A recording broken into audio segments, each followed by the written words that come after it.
अस्सलाम वालेकुम दोस्तों, क्या नफरत में रिया उम्र भर अस्मा जैसी ज़िंदगी गुजारेगी या कबीर की मोहब्बत इस बंधन को टूटने से बचा लेगी। अस्मा इंतकाम की आग में अपनी बहन को भी जला देगी। उसकी खुशियाँ, उसके तमाम ख्वाहिशात अपनी इंतकाम की आग की नज़र कर देगी। वो जिस तरह उस अपनी ज़िंदगी गुजार रही है, सेम वैसे ही अपनी बहन के लिए भी उसने वही सज़ा मुंतखब की है, यानी कि शादी करके और तलाक लेके, तलाक का धब्बा लेके घर बैठ गई। रिया जब घर वापस आ चुकी होती है तो बड़ी उदास बैठी होती है। उसकी बहन कहती है तुम नाश्ता क्यों नहीं कर रही, तो वो कहती है पता नहीं क्या बात है आप ही, मुझे कबीर के लिए बड़ा बुरा फील हो रहा है, मुझे उसके साथ ऐसा नहीं करना चाहिए था।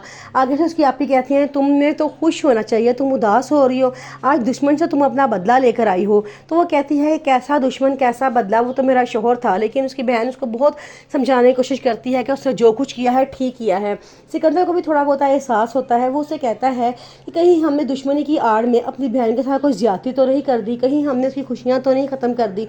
आगे से अस्मा कहती है तुम बस फजूल ही सोचते हो, तुम्हें बस खुश होना चाहिए कि हमने अब दुश्मन से अपना बदला ले लिया है।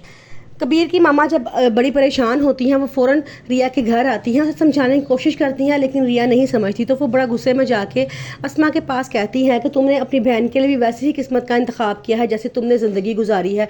तुम भी तलाक का धब्बा लेकर सारी ज़िंदगी के लिए घर में बैठ गई हो और अपनी बहन की भी ऐसी ज़िंदगी गुजारना चाहती हो। मुबारक हो, हम तुम्हारी बहन को तलाक देने वाले हैं। ये कह के वो गुस्से से वहाँ से चली जाती है। घर जाती है तो कबीर से पूछती है कि तुमने क्या सोचा है।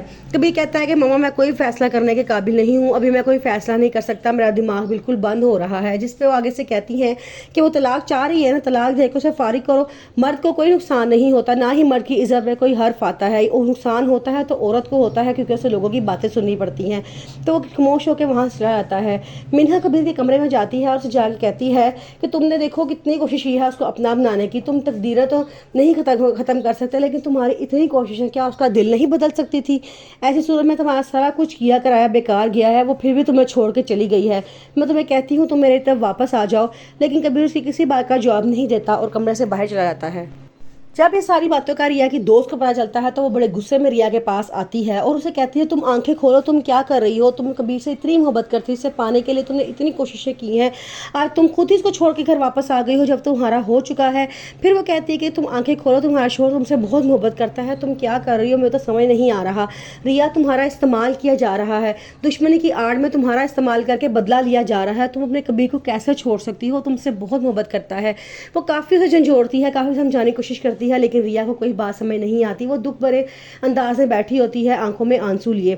सिकंदर जब देखता है तो वो फटाफट उसके दोस्त को घर से बाहर निकाल देता है और कहता है कि तुम हमारी बहन को हमारे खिलाफ करने की कोशिशें कर रही हो।